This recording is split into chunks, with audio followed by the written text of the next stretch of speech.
Hey, how's it going everyone? This is the Anime Man, and welcome to another episode of Joey Does Reviews. In this episode, I'm going to be reviewing...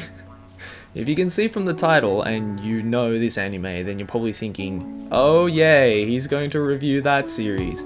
Yes, I will be reviewing Kiss Sis today. Now before I get started with the review, I just want to say that the title isn't actually Kiss X Sis. I know a lot of people say Kiss X Sis, but the X is silent. So it's just Kiss Sis. Anyways, the majority of you who probably haven't seen this series are probably thinking, what the fuck, just from looking at this picture right here.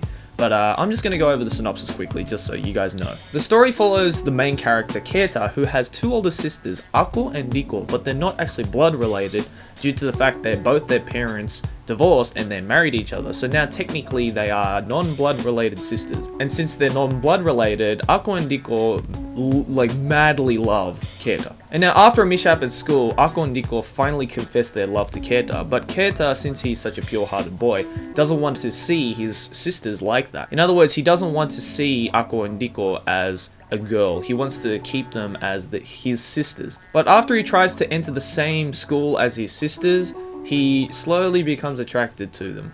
And then that's when the whole fan service parade begins. Now, at this moment, you're probably thinking to yourself, Joey, is this a hentai?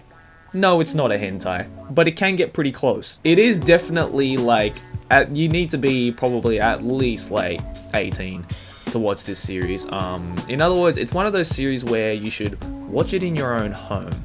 Watch it in your room, lock the doors, bar the windows, make sure nobody's at home, and then just enjoy it at your own pace in the middle of the night when no one else is awake. Because holy shit, some scenes in this series is literally soft porn. I'm not even overreacting when it comes to that kind of stuff. Literally soft porn that I can't even show you in this video because it will probably get flagged. So anyways, let's get on with the review. What makes it good and what makes it bad? Well, the good parts is that the characters have their own actual unique personalities. Ako and Riko are pretty much polar opposites, and we also get to see some secondary characters like these two. I forgot their names, I'm sorry, they'll probably be on the screen. And they actually make a pretty good inclusion into this series. In other words, what I want to say is that even the secondary characters have their spotlight and aren't actually forgotten. They get their proper time on screen. So that's kind of good to see that they're utilizing secondary characters with the primary characters or the main characters and making it really, effective, making them actually join in on the story. And now, as I said, since this is kind of soft pornography, if you're into that kind of stuff, the fan service, ecchi, harem kind of series, then you'll really like this series. Now, I'm not afraid to admit that I like these kinds of series, so I quite enjoyed this series while it lasted. But then, of course, I have to criticize some parts, like the fact that Keita, the main character, can get quite fucking annoying sometimes. Sometimes I just want to be like, dude, you see your two sisters over there?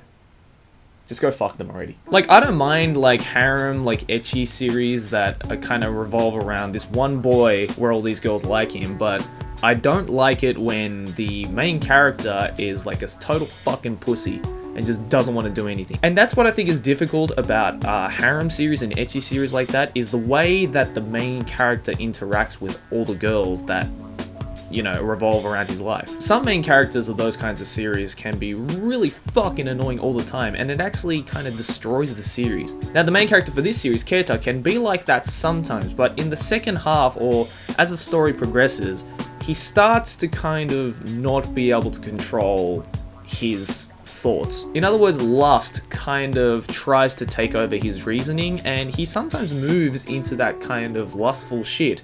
And that's when the kind of soft pornography begins. Now, while most people will criticize that, oh, fucking, even though they're not blood related, they're technically sisters, so, going out and, trying to, fucking make out with them is kind of wrong, I think. If you say that kind of stuff, you kind of forget the fact that there are a lot of series out there that actually involve blood related sisters.